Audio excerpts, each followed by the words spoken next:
lloc, se sent, oi? En primer lloc, doncs, agrair a la Cristina el fet que jo pugui estar avui aquí. I a més té aquesta cosa així, no em puc separar gaire perquè això no m'ho puc penjar i veureu que estic una mica encongida, però bueno. Doncs el fet que jo estigui aquí no deixa de ser una cosa que jo crec que ja és una mica indicatiu del tipus d'escola en els que esteu, els que ja hi teniu els nens o els que podeu estar, els que els hi vulgueu portar. Perquè, esclar, ella em va sentir parlant de temes d'emprenedoria i m'ha cridat per venir a parlar amb pares i mares de nanos d'educació infantil, és a dir, de nens molt petits, no? Ja us podeu imaginar que és una cosa una mica estranya, no? Llavors, us dic que és un bon símptoma perquè, com ella ha dit, jo em defineixo com a entrenadora d'emprenedors i ara se'n sent a parlar tant d'això de l'emprenedoria i a més, de vegades tenim una mica d'error en el pensar que quan parlem d'emprenedoria parlem d'empresa, quan en realitat quan parlem d'emprenedoria parlem de ganes de fer coses, no? Emprendre és una manera de ser persona, és una manera de tirar endavant. El no emprendre és la passivitat, no? Emprendre és l'activitat. Per tant, és des d'aquest punt de vista absolutament humà de tirar endavant coses, no? A la Cristina doncs sembla que li va agradar i em va demanar que pogués venir a explicar-vos una mica aquest concepte de l'educació com a concepte de possibilitat, com a concepte de possibilitat. I us explicaré el per què. Mireu, jo crec que esteu en l'etapa més bonica del món adult. Totes les etapes són boniques, Jo soc mare d'una nena de 10 anys i d'un adolescent de 15 anys i és una altra etapa, bonica també, perquè us ho he d'anar, bonica, però diferent. Però jo crec que el moment de l'educació infantil, el moment en què un tria l'escola o està en el parvulari, jo diria que és quasi un moment màgic, no? Perquè és aquell moment en què hem tingut els fills molt a proper i ara deixem que algú ens acompanyi en el procés d'educar-los. I això és un moment que costa triar, costa molt triar, no? Qui farà aquest camí amb nosaltres en acompanyar l'educació. I per tant jo crec que és un moment especialment bonic i il·lusionant, no? Saber en mans de qui deixem això tan complexa que és l'educació dels nostres fills. I per tant, doncs, jo crec que si havent-me sentit em fan venir avui aquí, doncs vol dir que la manera com jo us explicaré la percepció d'aquesta manera d'entendre l'educació és una percepció compartida per l'escola. I què dir-vos de tot això? La primera cosa, el títol. Vam triar conjuntament educar els més petits una gran oportunitat. Sempre l'educació s'ha de llegir en clau d'oportunitat. Sempre l'educació és una oportunitat de millorar. I veureu que en l'explicació que us faré us aniré explicant una mica el per què considerem que aquesta educació és una oportunitat. Si mirem aquesta imatge, doncs, i dibuixem aquest petit infant, i evidentment, com a pares i mares, no podem deixar de pensar que el que volem és educar-los perquè el dia de demà siguin persones, i siguin persones amb el cap ben posat, que toquin de peus a terra, que siguin feliços i que sàpiguen sortir-se'n, i que siguin bona gent, que sàpiguen sortir-se'n, el cap ben posat i que sàpiguen anar per la vida. I això que és ben simple, com es fa? I com es fa ara mateix en aquests moments en què tot és tan tremendament incert i ens arriben tants inputs que tot està tan malament i que aquests fills nostres ens diuen que viuran pitjor del que hem viscut nosaltres. Tot això és una mica el que ens arriba. Doncs què podem fer davant de tot això? Bé, doncs jo faré una mica, i poso evidentment la meva idea, però també idees de molta gent, molt més sàvia que jo, que han escrit i que han pensat sobre el tema de l'educació. I us ho aniré explicant. La primera cosa que, sense fer aquí cap gran dissertació del tema de la genètica, sí que em sembla que val la pena que en parlem una mica, perquè fins no fa gaires anys ens havien explicat que venim al món amb una genètica que ens condiciona tremendament, no? I que tenim un coeficient intel·lectual, ens deien, que és el que ens marcava. Jo recordo quan fèiem, no sé si era cinquè, o sigui, cap al cicle superior, ens feien aquell test d'intel·ligència i ens deien, ¿sirve o no sirve? Era gros, allò. Para peluquera, i anava a una escola de monges que tot eren nenes, Llavors, aquestes para peluquera, aquestes poden fer una carrera, us ho dic en castellà perquè ens parlaven en castellà, però clar, era d'un determinisme, el sirve o no sirve, que clar, qualsevol es creu que sirve, si a l'escola t'han dit que no sirve, no? I que t'han posat un coeficient intel·lectual. Això, avui, d'això deu fer 30 anys, fa menys. Bueno, fa uns anys, no? Però per sort això ha canviat tremendament, perquè la neurociència, és a dir, la ciència que estudia el nostre cervell, és una ciència tremendament optimista que ens va descobrint que el nostre cervell té moltíssimes més possibilitats de les que ens pensàvem, no? I que avui estem sentint això de que el talent no està al final de l'educació, perdó, no està al principi de l'educació, sinó que està al final. Què vol dir això? Si agafem en Messi té el talent que té, no perquè vagi néixer així, segur que va néixer amb unes dots que altres no tenen, però l'entrenament, l'aprenentatge, la pràctica, la repetició, l'hàbit ha fet que Messi sigui talentós. Avui sabem que Mozart era Mozart perquè va néixer així. Avui sabem que la que volien convertir en molt... El pare era molt bon músic, volien que la nena, que era la germana gran, fos una gran música i que Mozart, quan va néixer, des que era un benito, va començar a estar estimulat amb l'educació musical. I per tant ell va desenvolupar unes característiques que ja portava també en el seu ADN, però les va desenvolupar perquè l'ambient va fer que les desenvolupés. Per tant, l'ambient que som tots nosaltres, que som evidentment els pares i les mares i que és evidentment l'escola, fa que puguem desenvolupar més o menys això que tenim d'una forma més o menys innata. Per tant, això és absolutament necessari. Avui sabem que el cervell és tremendament plàstic, com la plastilina, i que l'aprenentatge que anem fent durant la vida modifica la forma del nostre cervell. És que això és molt bèstia.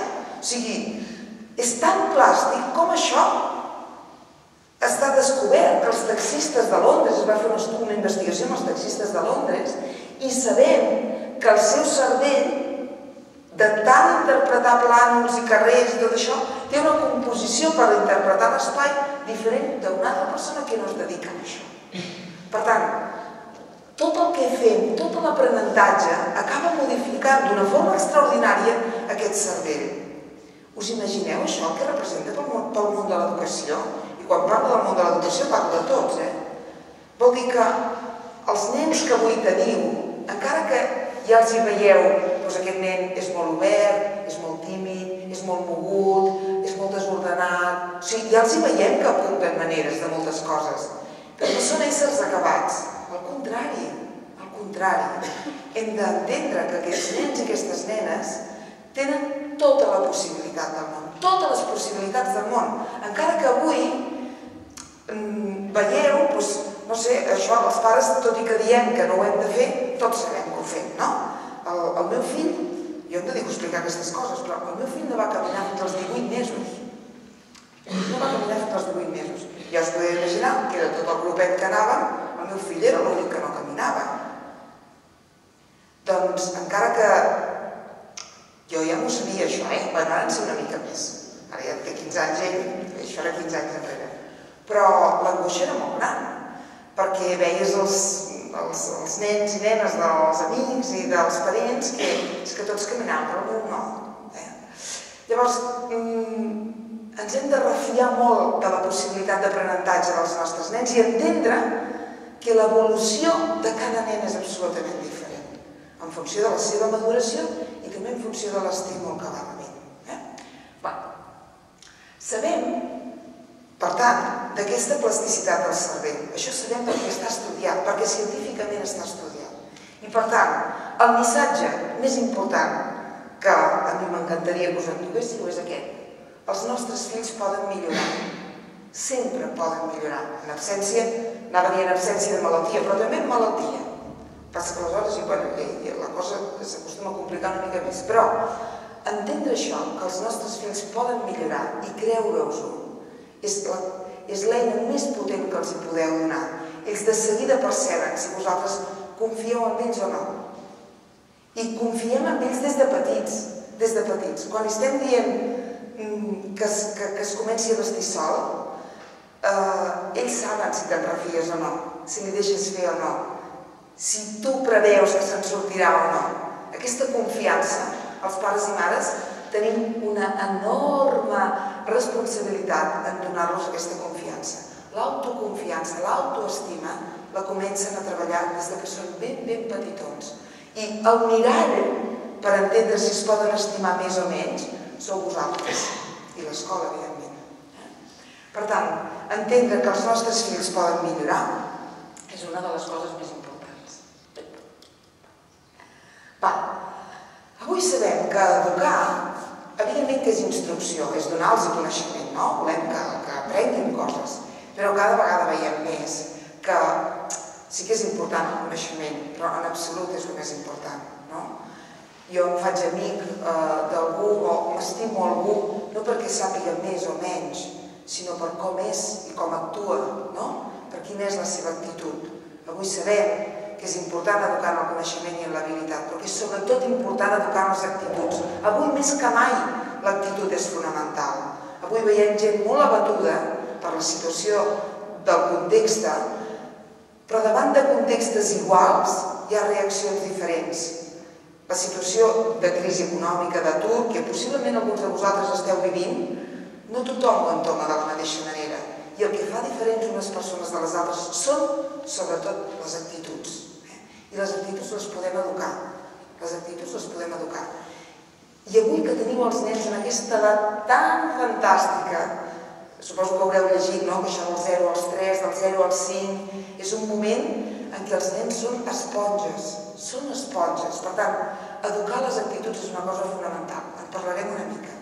Però només dir-vos que l'actitud té com 3 components bàsics.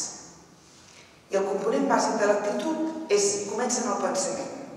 Jo penso una cosa, en sento una altra i en funció d'això actuo. Tornem a la situació d'atur.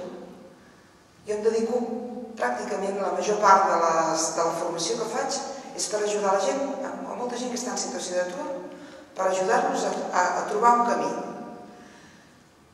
Hi ha actituds molt diferents davant d'això. Penso, sento, faig. Si jo penso, la cosa està fatal, jo no me'n sortiré.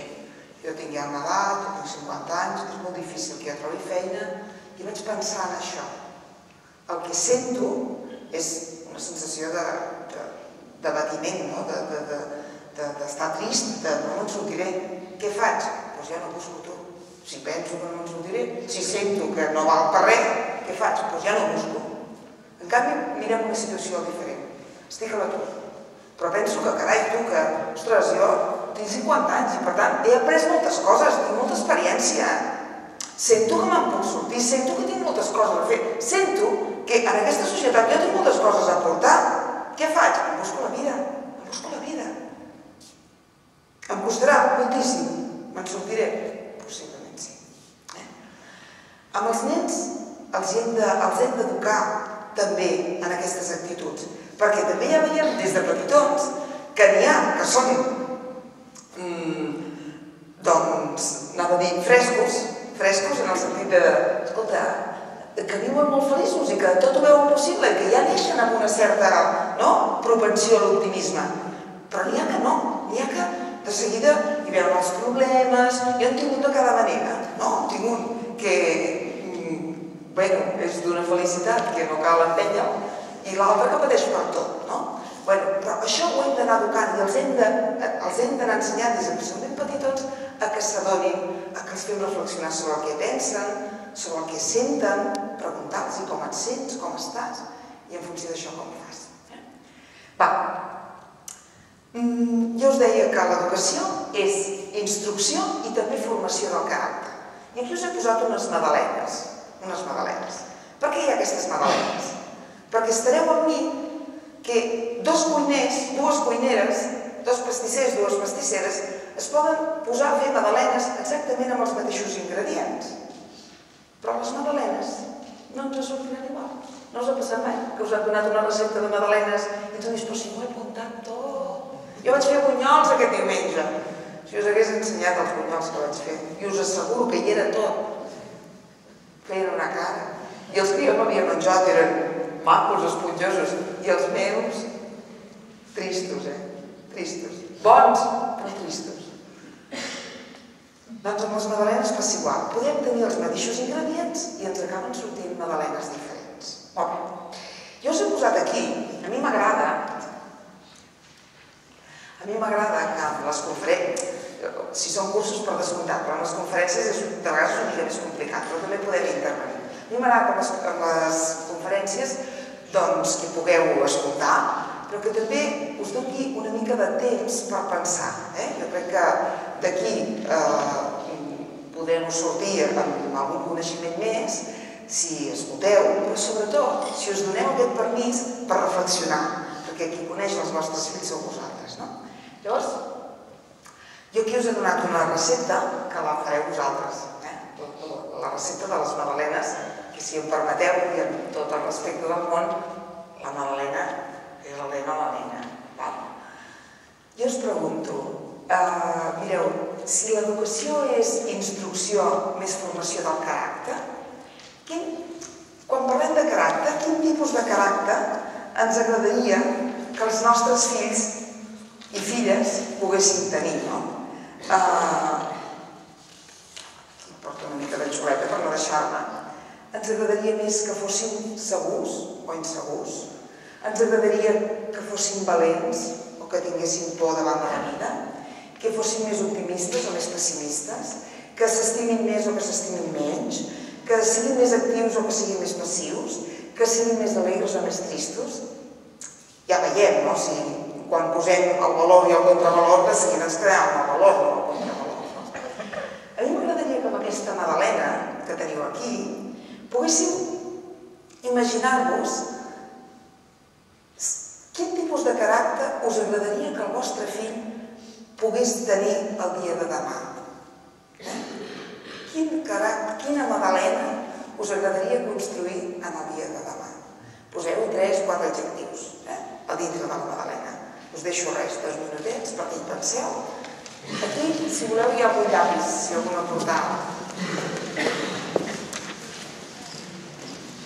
Tothom, allà darrere teniu fotocòpies?